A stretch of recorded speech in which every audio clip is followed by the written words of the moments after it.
just share. I really appreciate you doing this interview. It really is very powerful for women to do this. So Lindsey, let's just start with, I guess, what is the results? Like, in other words, it's been, I can't remember, 4 to 6 months since we worked together. Yeah.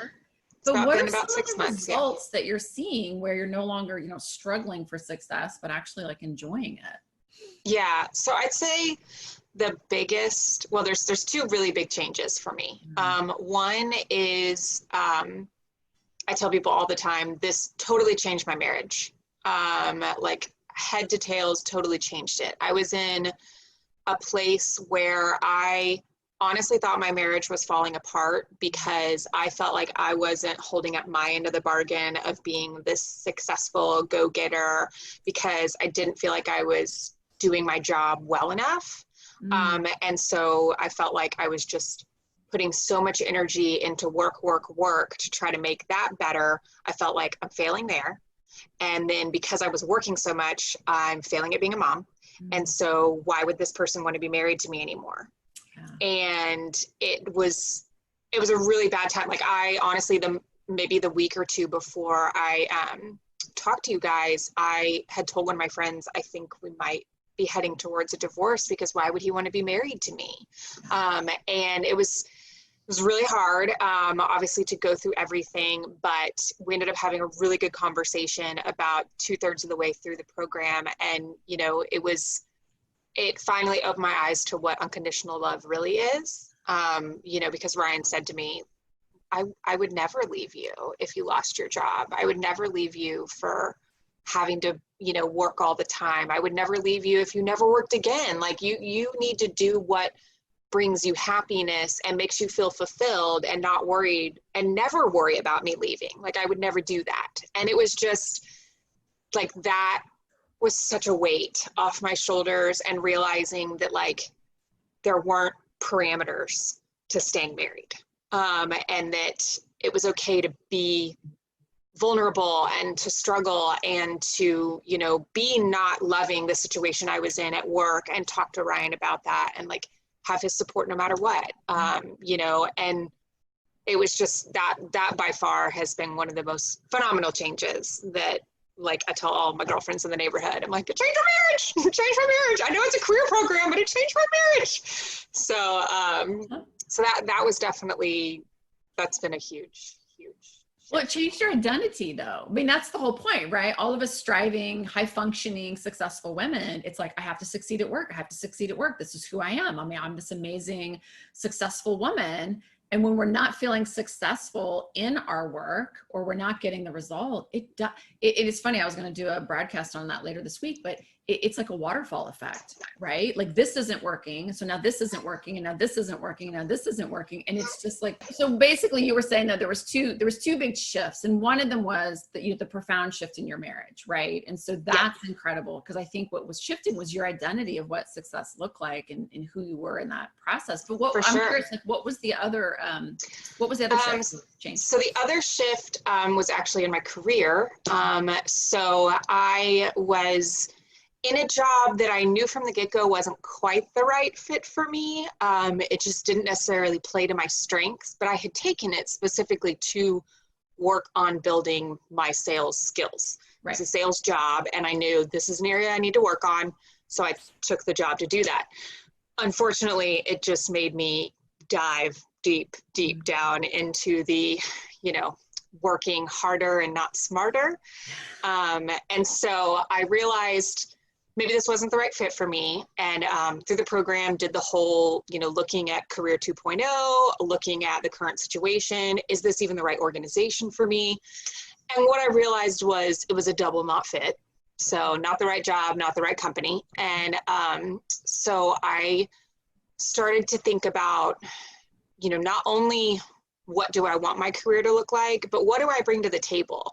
So like I was scouring some of the job boards, and I'm saying, well, I could do that. And then I said, why do I keep looking for, a round peg to put or a square peg to put around whatever. And so why not look for, instead of a job that I can fill, why not look for a job that needs me? Who needs a Lindsey? And so I went through my whole LinkedIn and I started saying they could use a Lindsey, they could use a Lindsey, they could use a Lindsey. And I ended up reaching out to one that really just kind of sparked some joy that I had met along the way. And I just threw it out there, wrote them an email and said, here is everything I think that I could do to bring to your company. Here's all the reasons that I would want to do that with your company in particular. And I'd just like to open a dialogue to see if you guys might want to chat. And a month and a half later, I was starting a new job. And it has been amazing. Like, I've never enjoyed my work more than I do right now. It's playing to all my strengths. It's a hot mix of accounting and marketing and a little bit of sales, but not necessarily a combination of things that would be available to me in a lot of other places. So it's just, instead of looking for that peg that I could fit into, finding, here's my hammer and who actually needs it, instead of trying to figure out the nail and where I could fit in, or however that analogy works. Thank you. Hallelujah. Right? Like, it's not about, because as women, we're like, I wonder if I'm going to be good enough for the job. I wonder if somebody would hire me. And like that, we were always looking at, because anytime anyone asks me like, Kate, I need to interview for a job. And I'm like, well, you're interviewing them too. Like, right. That we get out of college and we take with us the mentality of the college student that is, gee, I hope someone's going to hire me. And how can I fit into their mold? Instead of what you did, which is so brilliant, 10, 15 years into your career, you should be saying, this is who I am. Who needs me? Who needs this talent? Oh, and look how happy you are. No, it's definitely been really great. And it's funny though, sometimes people are like, so what do you do? And I'm like, I wear a lot of different hats and I fulfill a lot of different roles. And that is what fulfills me. So yes. Yeah. And I do exactly what I want to do. That's what you do, Lindsey. Thank you. Oh my gosh. So huge. I remember when you were going through that too. So that was really fun when you kind of came, like that little light bulb came on and you were like, wait a minute. Here's my question. And we'll just go with the flow. Don't worry about it. So, cause we all have kids, believe me. What got you to the point though that you needed to try something different? Like, in other words, they brought you to say like, I got to try CWU. I got to make some changes. Do you know what I'm saying? Yeah. So I think a lot of it was going back to that whole feeling that, oh my gosh, I think my marriage is going to fall apart if I don't hold up this end of the bargain. And it's funny because I spent years as a consultant trying to teach people how to work smarter and not harder. And yet here I was working harder and harder and harder, to the point where I was working nights, weekends, you name it. I mean, just all the time. I was not spending time with my family. I was not spending time with my friends. I just was doubling down on work and on things that I couldn't win. And it just, I was worn thin. I was stressed out. And I finally just kind of had a breakdown to one of the girls at work who had actually also been through the program about 1.5 years before. And she told me, I think you should really take a look at this. And so I took my kids over to my parents so that I could work one afternoon on the weekend. And I was just toiling away, and I was like, I need just like a 20-minute break to just like refresh my mind. And so I looked up and saw that you had one of the little videos coming up, the little 20-minute kind of intro video, listened to it and signed up immediately. I was like, I just need something, because what I'm doing is not working. Yeah. And I think we all get to that point, because that's what got me to even discover all this stuff that we teach now. I was like, I'm obviously doing something wrong because I'm not getting the results in my life I want. So it was just that pressure of, this is not who I want to be. This is not the life I want. Yeah. And I had tried so many different, like, making to-do lists. I had a pro con of like everything. How are my friendships going? How's my relationship going? How's my, working out going? How's work going? How's, getting the house organized? I had all these like pro cons, what's working, what's not. And it just seemed like everything was in the con list. And no matter how hard I tried, I just couldn't figure it out. I just couldn't figure out how do I even tackle these just massively, stupidly long to-do list because it was overwhelming. It was so overwhelming. And so yeah, I just felt like through the program, I was able to learn how to prioritize and figure out what really needs to be done versus what's just nice to have. And certainly I'm a perfectionist. That's my script. And so a lot of things I just said, who is this even for? Right. Like, these things don't need to be done. Nobody's going to care if I have like matching towels in a stupid guest bathroom that maybe gets used twice a year. I mean, like, nobody cares. And so it just really helped me kind of reset and reprioritize a lot of those things too.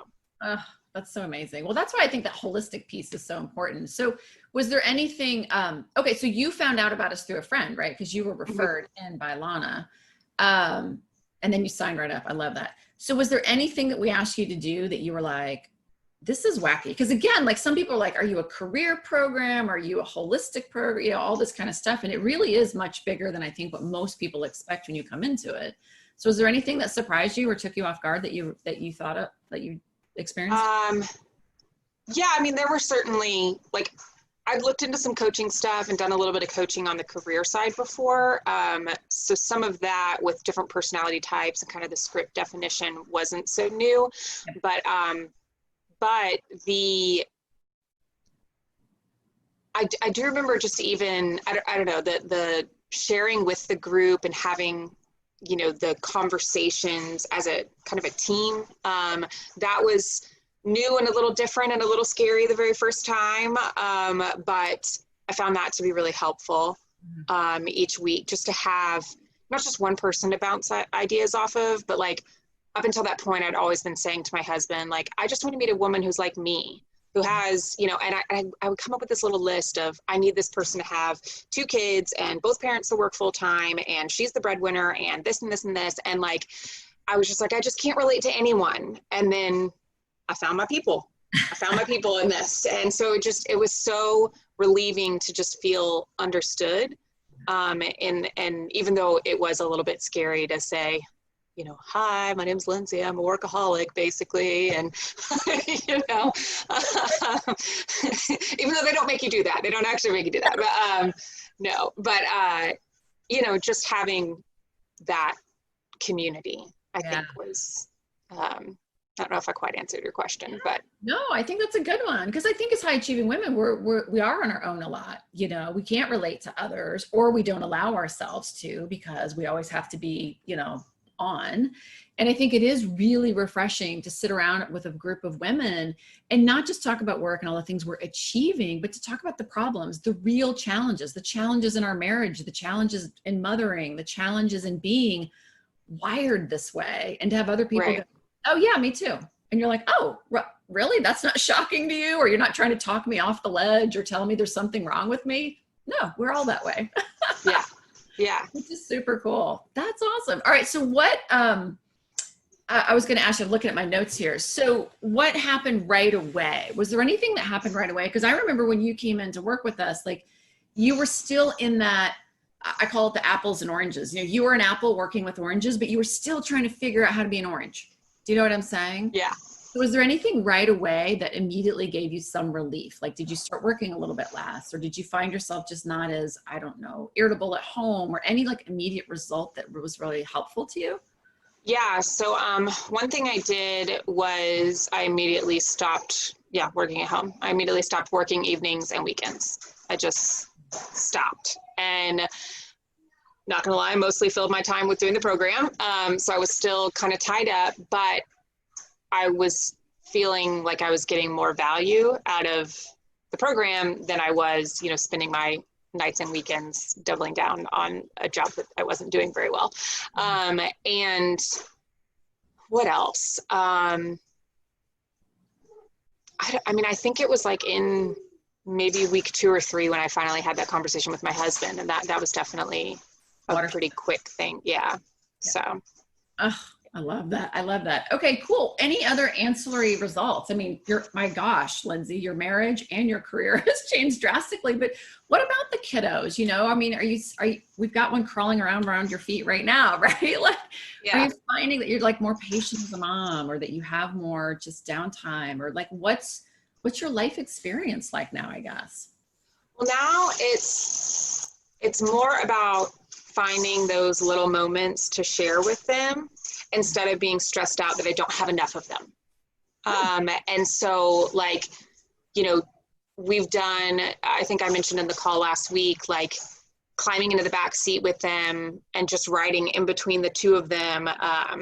You know, when we go places, just having that 15 minutes of extra time with them instead of scrolling through emails or, you know, checking out Facebook or whatever in the front seat while dad drives. I mean, it's, you know, just those little moments and like finding joy in them. That's definitely been a big one. And then we also, I am, you know, don't kill me, I'm not a great journaler, but I did start, you know, every night before we do prayers, because the kids are so little, I mean, they're 3 years old, we do, what was your favorite part of today?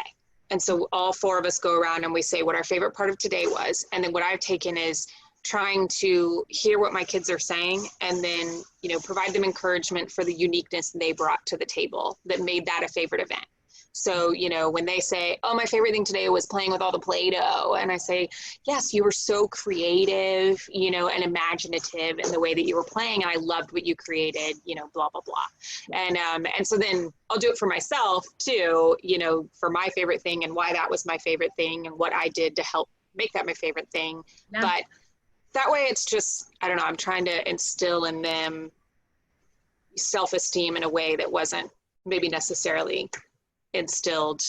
It was just a different time, you know, it was a different time back then. So totally. Yeah.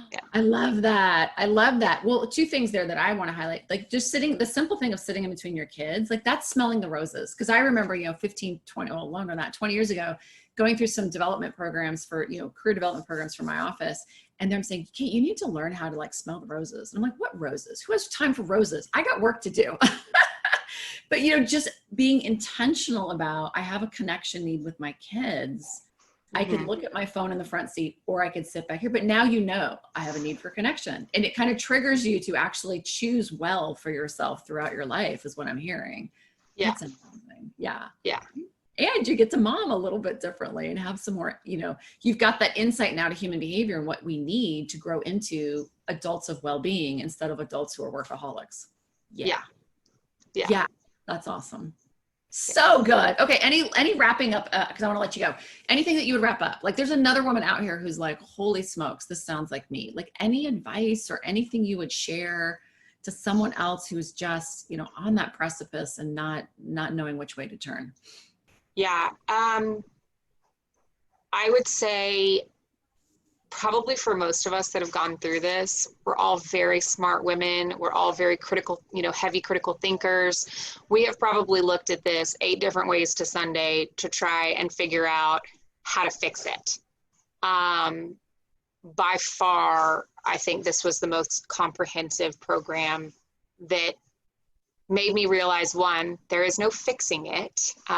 There is understanding that it's not broken, but there's understanding how to value certain parts of your life, including yourself, in a different way.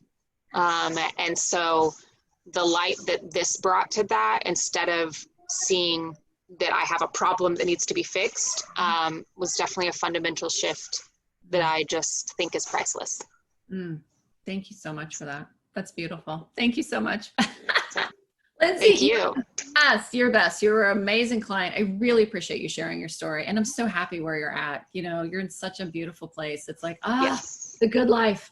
Finally. I love it. Yes. Awesome. Well, I will let you go play. It's great to be here. Yeah, totally. Thanks again. I will let you go play with your kiddos and just keep rocking it. You know what I mean? Thank you so much. Yeah, of course. This has been fun. Good to see you. You too.